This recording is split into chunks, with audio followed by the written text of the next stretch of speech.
내가 그리스도 안에서 참말을 하고 거짓말을 아니하노라. 나에게 큰 근심이 있는 것과 마음에 그치지 않는 고통이 있는 것을 내 양심이 성령 안에서 나와 더불어 증언하노니, 나의 형제 곧 고륙의 친척을 위하여 내 자신이 저주를 받아 그리스도에게서 끊어질지라도 원하는 바로라.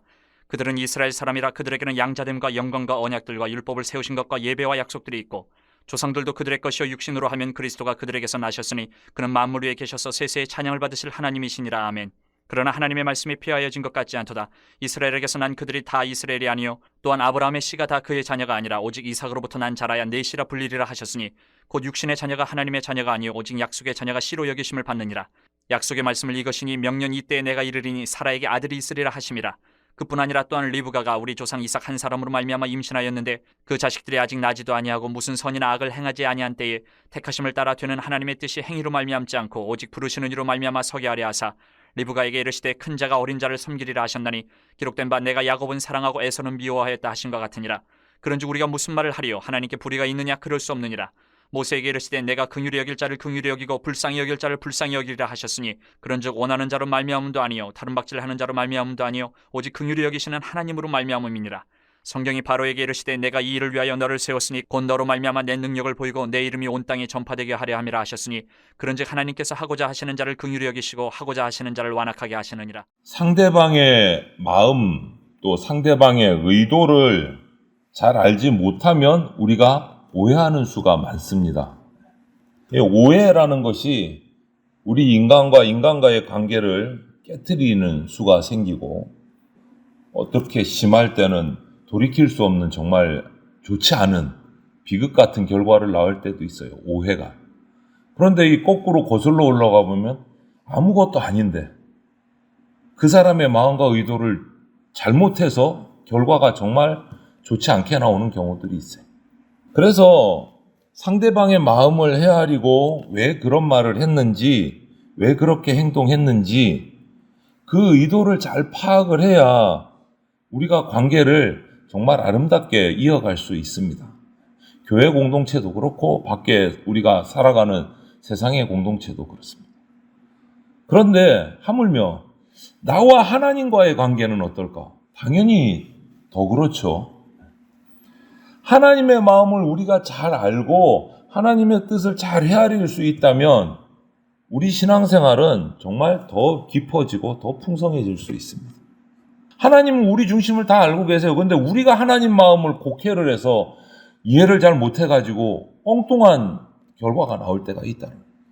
하나님 보시기에 얼마나 답답하시겠어요. 하나님이 얘기를 해도 들을 척도 안 해. 자기가 생각하는 것만 가요. 그럼 얼마나 이 좋지 않은 잘못된 결과가 나오겠습니까? 그래서 하나님의 마음을 아는 것, 하나님의 뜻을 바로 이해하는 것, 이것이 우리에게 있어서 너무너무 중요합니다. 오늘 바울은 그런 마음, 하나님의 마음에 관한 이야기를 하면서 성령 안에서 내가 큰 근심과 걱정거리가 있다, 이렇게 이 얘기를 하면서 오늘 본문이 시작돼요.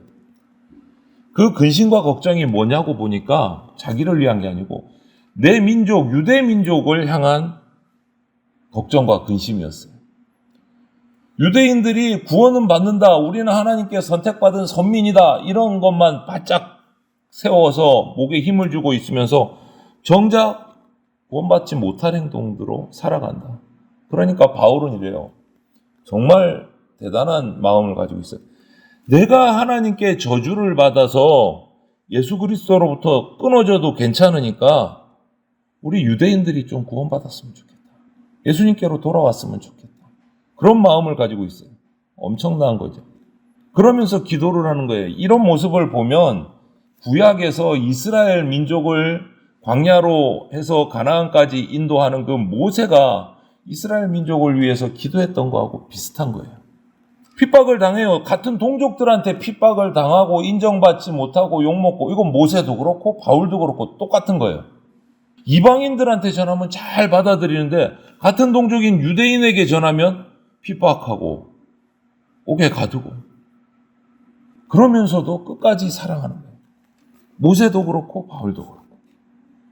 이들을 보면 시대를 초월해서 그들이 이렇게 할 수 있었던 거는 하나님 아버지의 마음을 알았기 때문에, 하나님 아버지의 마음이 이 유대민족을 향한 마음이 어떠했는가를 알았기 때문에 핍박을 받으면서도 유대민족을 향해서 복음을 전할 수밖에 없었고 그들을 사랑할 수밖에 없었던 거예요. 인간적으로 보면 야 네가 나를 핍박하는데 내가 너를 왜 사랑해야 되니? 이럴 수 있어요. 그런데 모세도 그렇고 바울도 그렇고 그렇지 않아요. 왜? 하나님이 이스라엘을 어떻게 사랑하시는지 그 마음을 너무 잘 알았기 때문에. 그리고 우리 뒤에 보면 11장에도 보면 나오지만 종말에 결국은 이스라엘은 돌아와서 회심을 해서 구원받은 것을 확신을 해요. 왜? 하나님이 선택한 민족이기 때문에 그들이 언젠가는 돌아올 것을 믿고 있으면서도 고통스러워한 것은 지금 당장 지금부터 이렇게 바뀌면 좋겠는데 예수님을 거부하고 이방의 빛이요 제사장 나라로서의 사명을 감당하고 복음을 전하고 해야 될 그 민족이 나라가 정반대 뒤로 돌아 해갖고 거꾸로 가고 있으니까 구원과 멀어지고 있으니까 속이 타는 거예요. 하나님이 주시는 축복이란 축복은 이스라엘이 다 받았어요. 택함 받았기 때문에. 사명도 받고 축복도 받고 그런데 축복은 받은 걸로 하고 사명은 무시하고 특권만 취하고 자신들의 책임은 무시하고 모세 때의 그 이스라엘의 조상들하고 똑같이 멸망의 길을 가고 있는 거예요. 그래서 고통스러워했어요. 하나님의 마음을 아니까. 얼마나 하나님이 마음이 상하실까. 그런 마음으로 자기 민족을 받으니까 자기도 걱정이 되고 근심이 되고 속이 상하는 거예요. 하나님의 놀라운 은혜를 벌써 받아놓고도 예수님을 거절하고 오히려 예수님을 십자가에 못 박아 죽이고 이런 것들이 바울의 마음을 슬프게 하는 거예요. 양자됨, 영광, 언약들, 율법, 예배, 약속 이 모든 축복을 다 받은 민족이에요. 이스라엘은. 그리고 심지어는 예수님께서 육신으로 이 땅에 오실 때 유대인으로 태어나셨어요.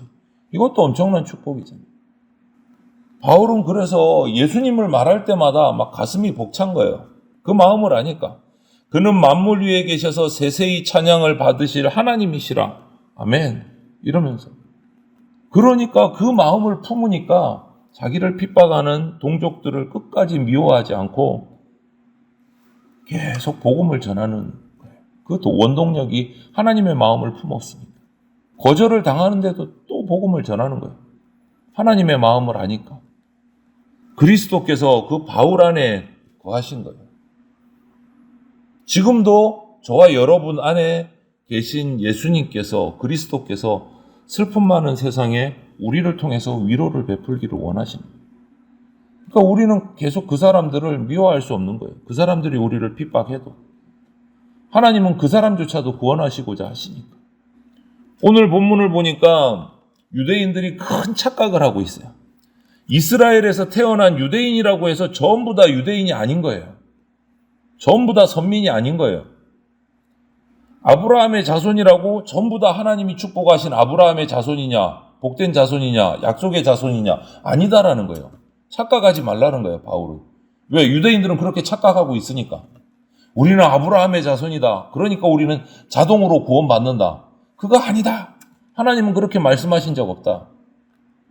이삭으로부터 난 자녀, 즉 약속의 자녀가 하나님의 자녀다. 라고 6절부터 8절에 이야기하고 있어요.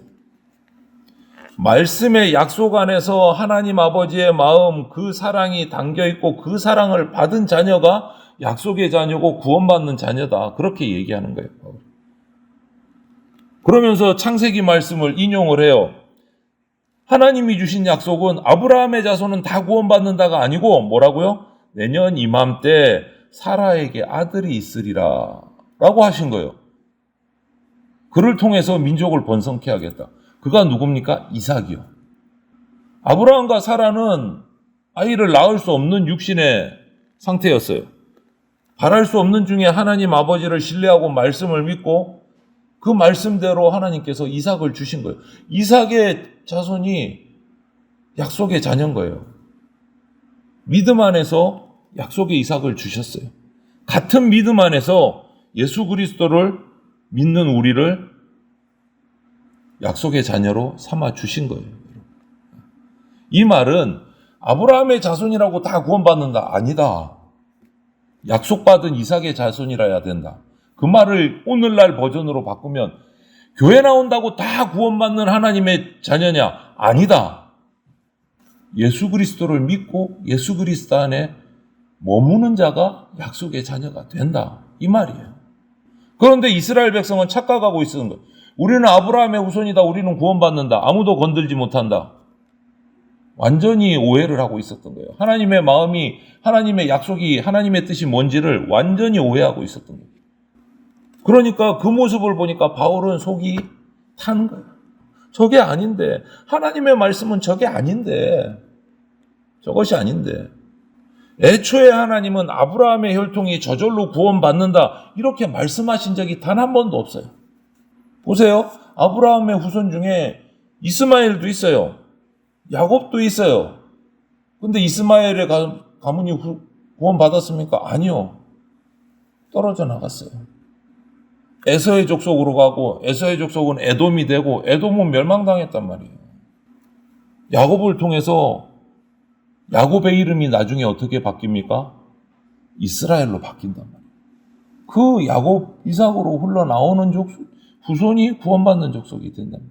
완전히 착각하고 있었던 거예요. 완전히. 이스라엘의 후손은 결국은 뭡니까? 혈통과 관계없이 믿음으로 이렇게 된다는 거예요. 믿음으로. 믿음의 자손이 구원받는다. 믿음의 자손. 인간의 어떤 생식 능력으로 태어난 자녀가 아니고 하나님의 창조하심으로 택하심으로 태어나서 하나님이 누구신지 알고 그 하나님이 누구신지를 드러내는 그 약속의 자녀가 구원받는다. 삶을 통해서 저와 여러분의 삶을 통해서 우리를 창조하신 하나님이 나타낼 때 나는 하나님의 자녀가 되는 겁니다. 저와 여러분은. 그리고 오늘 또 그러니까 얘기를 해요. 이삭과 리브가에서 에서와 야곱이 나왔는데 하나님은 그들이 태어나기도 전에 야곱을 택하셨다. 에서는 미워하고 야곱은 사랑하셨다. 에서나 야곱이 뭘 할 여력도 없어요. 태어나기도 전에 에서는 미워하시고 야곱은 사랑하셨다. 이 말이 좀 불공평해 들릴 수도 있고 불편할 수도 있어요. 에서와 야곱을 비교해 보세요. 태어난 이후에. 야곱이 에서보다 나아 보입니까? 별다른 게 없어요. 아버지 속이고 형의 장자권도 빼앗아서 자기 것으로 가져버리고 또 외삼촌에게 도망갔다가 외삼촌과 자식들에게 또 배신도 당하고 끝없이 불행한 삶을 살아요. 언제까지? 하나님을 만나서 회심하기 전까지. 그러니까 중요한 것은 뭐냐? 야곱의 자손이라고 이삭이라고 무조건 축복받는 게 아니라는 거예요. 뭐죠? 하나님을 만나고 믿음으로 축복받고 약속의 자녀가 된다. 인간의 혈통이 아니다라는 거예요. 인간의 혈통이 아니다. 그런데 이스라엘은 그렇게 오늘날도 그렇게 생각하고 있어요. 정통 유대인들은 오늘날도. 그럼에도 불구하고 성경을 보면 그 야곱을 하나님이 태중에서부터 선택하셨기 때문에 그렇게 엉망으로 살아도 포기하지 않고 사랑하세요. 결국은 어떻게 됩니까? 하나님께로 돌아와요. 믿음으로 가지고 옵니다. 사랑받는 사람으로 변합니다. 이스라엘이 됩니다. 이런 하나님의 선택은 우리가 볼 때 왜 에서는 안 하고 야곱만 이럴 수 있는데 하나님의 선택은 불의가 아니에요, 여러분. 불공평이 아니에요. 우리를 창조하신 주인이신 하나님의 주권, 고유한 권한이에요. 권한. 황금 송아지 우상을 만든 이스라엘 백성을 그 자리에서 다 처분하지 않으시고 용서해 주신 것도 주님의 의지고 완악한 그 애굽의 바로를 그대로 두셔서 그 악행을 통해서 열재앙을 다 거치면서 이스라엘이 하나님을 보게 하고 애굽은 하나님 앞에 열방 앞에서 하나님의 능력이 어떤지를 다 나타내는 바탕이 됐어요. 그것도 주님의 의지예요. 우리는 그러잖아요. 저 사람 정말 잘못 살아가는데 좀 벌 좀 천벌을 받아야 되는데 왜 저 사람은 잘 되는 것 같을까? 그 사람이나 저나 똑같아. 죽어야 될 죄인인 거예요. 죄인이 죄인을 보고 너 좀 더 죄 많이 지었잖아. 왜 하나님은 저 죄인은 놔두나? 이렇게 말할 수가 없는 거예요. 도토리 키재기 하는 거예요. 우스운 거예요. 그 모든 선택과 기준은 어디에 있다? 주인이신 하나님께 있는 주권이다. 주권이다. 우리가 말할 자격이 없어요. 그 모든 것은 우리는 다 몰라. 합력해서 선을 이루게 하시는 분은 주인이신 창조주 하나님께 있습니다. 우리는 거기에 뭔가 토를 달고 불평할 자격이 우리에게는 없는 거예요. 하나님이 긍휼히 여겨주시고 하나님이 구원해 주시는 그 하나님의 주권에 대해서 내가 막고 강제하고 이럴 수 없는 거예요. 그 누구도 그럴 수 없어요. 혈통이나 지식이나 어떤 이유로도 하나님이 베푸시는 구원을 받을 수 없습니다. 구원은 아브라함에게 주셨던 약속을 따라서 야곱과 이삭으로 베풀어 주신 하나님의 은혜로만 가능해요. 하나님의 은혜로만. 이 약속의 말씀에 담긴 그 하나님의 마음을 깨닫는 은혜가 저와 여러분들에게 있기를 소망을 합니다. 우리는 모두 하나님의 사랑받은 자녀입니다. 그래서 오늘 하루도 내게 주신 그 하나님의 사랑을 인식하고 경험하면서 그러면 우리는 사랑할 수밖에 없고 감사할 수밖에 없어요.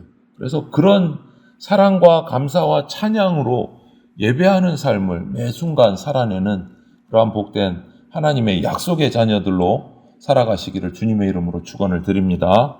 아멘.